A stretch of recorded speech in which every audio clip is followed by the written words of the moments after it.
I still have to pinch myself. I can't believe some of the things I have done. Go into the pros. What goals have you set for yourself?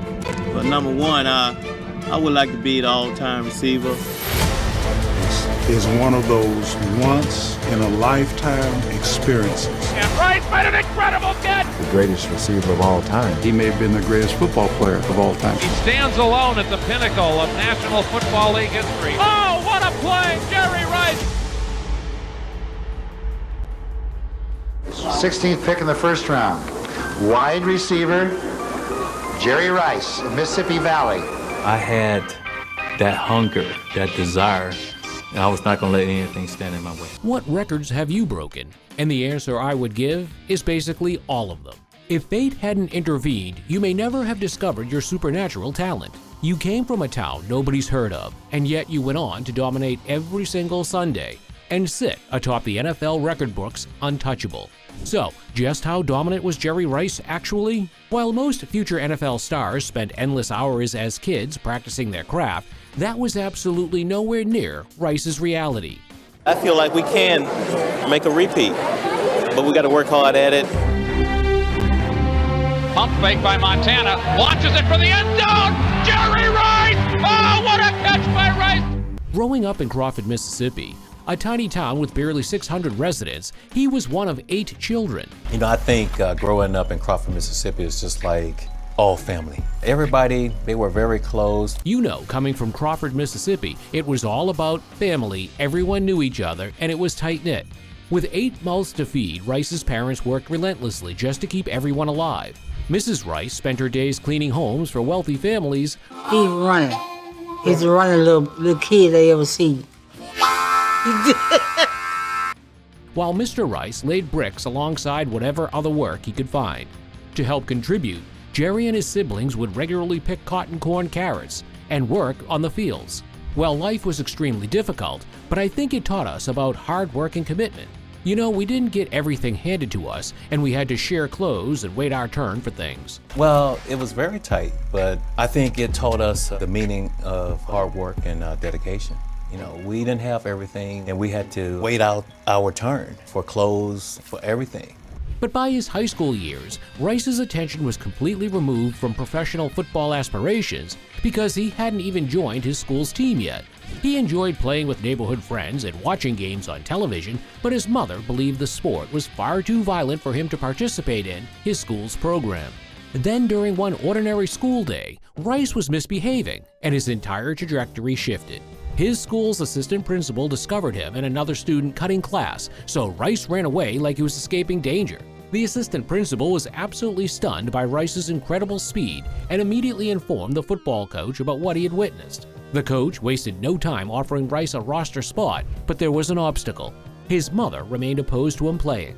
However, the harder she resisted, the more determined her son became to join. So she finally relented, and Rice's football journey was officially ready to start. After I got disciplined, then the principal wanted me to go out for the football team. And Were you great right away? No, not at all. After getting caught, the principal approached me about joining the football team. And were you immediately dominant? Absolutely not. Every single morning that summer at 7 o'clock, he and one of his siblings worked alongside his father laying bricks for brutal 8-hour sessions in blazing heat. Jerry explained, "My sibling and I developed this rhythm where you toss the bricks upward, then get separated, and I'm catching them midair." We had a responsibility, and you had to live up to it. You had to help generate and bring money into the house. Repeating this motion endlessly sharpened Jerry's coordination and built his leg strength. He also explained that work taught him what genuine hard work actually meant. We had obligations, and you needed to fill them. You needed to contribute and help bring income to the family.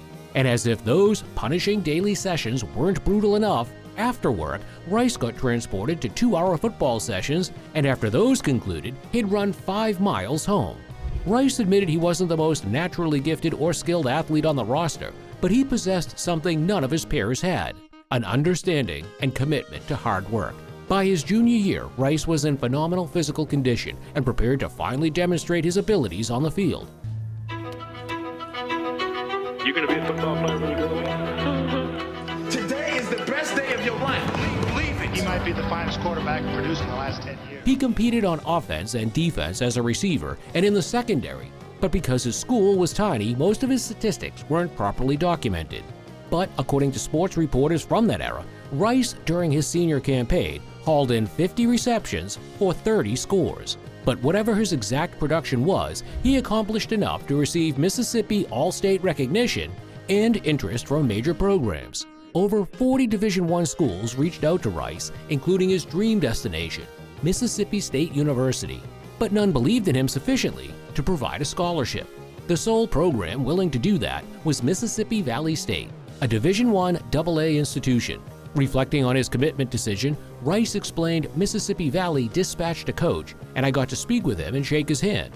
That means everything in making you believe you can genuinely trust someone. Rice also noted back then that they were passing the football roughly 90% of plays, so it represented an incredible chance for me. They guaranteed me the ball would be airborne heading my direction, and it was my responsibility to demonstrate to everybody that I deserved professional consideration. He showed up on campus hungry to validate Mississippi Valley's faith in him. As a freshman, he hauled in 30 catches for 428 yards and 2 scores. Rice built on this the following year by grabbing 66 catches for 1,133 yards and 7 scores. It represented a strong beginning to his college journey. Playing at such an unknown program, Rice understood he needed to generate absurd statistics to capture attention from professional teams and evaluators. His junior campaign would probably determine his professional prospects. The challenge was even harder than most realized, as he explained the meals provided at school were insufficient for a developing athlete. Conditions were so challenging for Rice that he frequently depended on teammates for sustenance. But this insufficient nutrition never prevented Rice from putting in additional preparation with his quarterback. The pair became inseparable as they logged countless extra repetitions together during late evenings. That year, their connection on game day was undeniable. Rice established NCAA benchmarks for most catches with 102 and receiving production with 1,450, while earning All-American recognition. Just in case that didn't communicate a clear enough statement to professional scouts, Rice somehow elevated his performance to an even higher plane as a senior. He shattered both benchmarks with 103 catches for 1,682 yards and established another with 27 receiving scores. After being selected All-American again, Rice obliterated every Mississippi Valley receiving benchmark, completing with 301 receptions for 4,693 yards and 50 scores throughout his college tenure. That year, he broke 18 NCAA benchmarks. It was irrelevant what institution he represented. There was absolutely no argument that Jerry Rice belonged professionally. Legendary 49ers coach Bill Walsh became obsessed with him studying his college tape. Walsh's organization was coming off 2 championships in the past 4 years, and he was convinced Rice would maintain their dominance. Walsh characterized him as a quick, fluid athlete who possesses incredible instincts, running routes, locating the ball, and securing contested catches. This evaluation motivated San Francisco to become aggressive on selection day and exchange their first, second, and third round selections for New England's first and third round selections. So with the 16th selection of the 1985 draft, the 49ers did something Rice never imagined would occur. San Francisco 49ers select 16th pick in the first round, wide receiver Jerry Rice, Mississippi Valley. They drafted him. San Francisco 49ers select 16th pick in the first round, wide receiver Jerry Rice, Mississippi Valley. Years afterward, he confessed to be completely honest, "I have never believed I was getting drafted." Heading into his rookie campaign, Rice was determined to reward the 49ers for believing in him. He also wanted to demonstrate to everyone that he belonged professionally, and his incredible college production wasn't simply the result of inferior competition. But what ended up occurring was Rice was placing excessive pressure on himself. In his first 13 contests, he only had 28 receptions for 493 yards and 2 scores. Looking back on this sluggish beginning, Rice stated, "I think I wanted to validate myself so intensely that I overcompensated. I was dropping footballs, and then the media criticized me, and the fans started booing me." While this reaction would have caused some athletes to collapse, it was a reality check for Rice. He tapped into his established habits by becoming the first athlete on the field for practice and the last one to depart. And everything clicked in Week 14 against the Rams, when Rice exploded for 10 receptions, 241 yards, and a score. 2 weeks afterward, in the regular season finale, he had 7 receptions for 111 yards, bringing CBS announcer Pat Summerall to boldly proclaim he was going to be a great receiver. Barring injury, he's going to be one of the best to ever play. He is going to be a great receiver. Barring injury, he's going to be one of the best to ever play. It was an exceptionally strong conclusion to his rookie campaign and generated tremendous anticipation ahead of year 2. Everyone was eager to observe whether it was a fluke or an indication of things to come. The 1986 season would provide a definitive answer to that question. Rice went out and dominated the league in receiving yards with 1,570 and touchdown receptions with 15. He showed glimpses of brilliance as there seemed to be nothing that he couldn't accomplish. Rice had the capability to catch a short pass and then make defenders miss, beat them deep with his speed and route running, or out-jump defenders to win contested balls. As a first-team All-Pro, he was now overflowing with confidence. Rice built off his brilliant season with what was arguably the greatest campaign ever by a receiver. In the strike-shortened 87 season, Rice managed to accumulate 1,078 yards and a league record 22 receiving touchdowns in just 12 contests. To this day, the league record is only 23 receiving touchdowns, which Randy Moss accomplished in 16 games. Rice had officially established himself as one of the next faces of the league and was named Offensive Player of the Year, becoming the first wide receiver ever to claim the award. Having already filled his resume with numerous personal accolades, the only thing absent was team success. In 1988, Rice set out to accomplish that objective. He put together another dominant regular season, which was sufficient for his third consecutive first-team All-Pro nomination. That postseason, he put San Francisco on his back and carried them to a Super Bowl appearance with 10 receptions for 194 yards and 5 touchdowns in the team's 2 victories. Then on the game's biggest stage, Rice etched his name into NFL history while leading the 49ers to another ring and his first. He set 2 Super Bowl records with 11 receptions for 215 yards. The throw is to Rice. Touchdown. The throw is to Rice touchdown. Rice becoming just the 3rd wide receiver ever to be named Super Bowl MVP, capped off one of the most dominant postseason stretches ever by a receiver. Feeling on top of the world, things somehow only improved for him.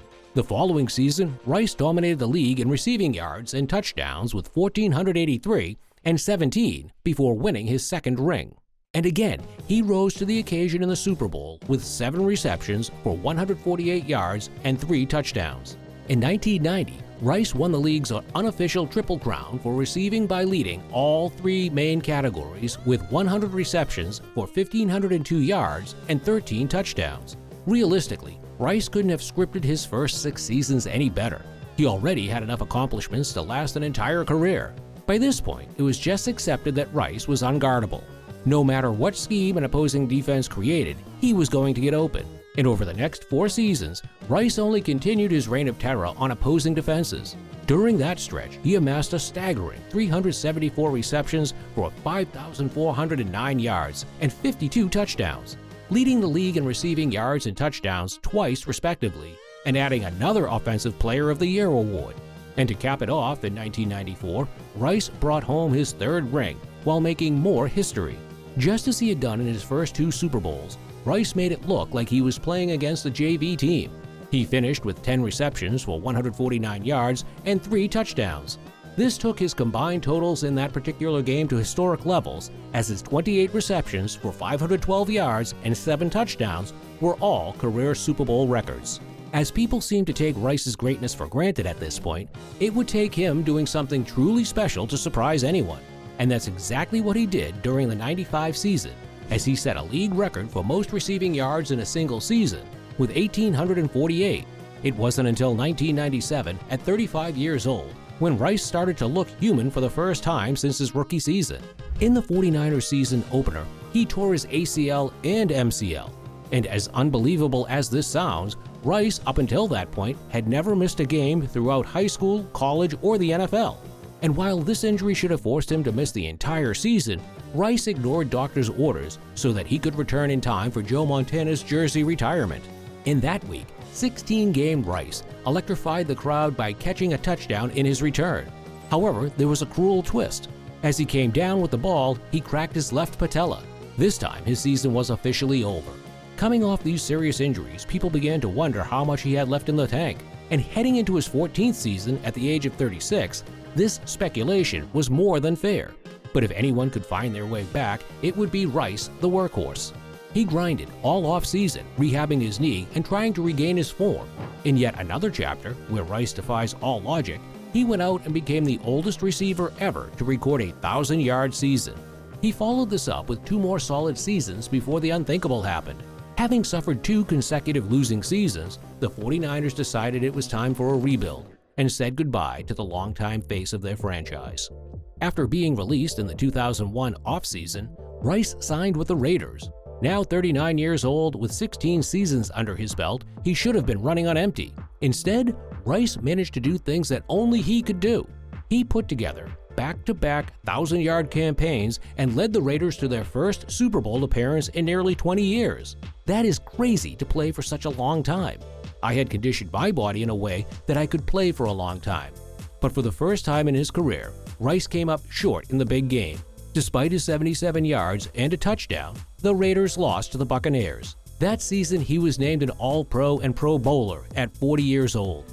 An unprecedented accomplishment for a wide receiver.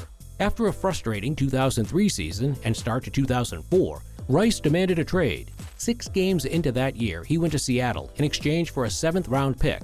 But Rice couldn't really find his footing there and left during the following offseason to sign with the Broncos. However, he never wound up playing a snap for Denver and retired prior to the start of the 2005 season. I'm done. I'm looking forward to the next phase of my life now.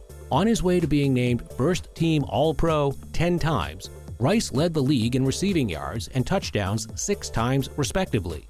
When it was all said and done, he owned virtually every significant NFL receiving record.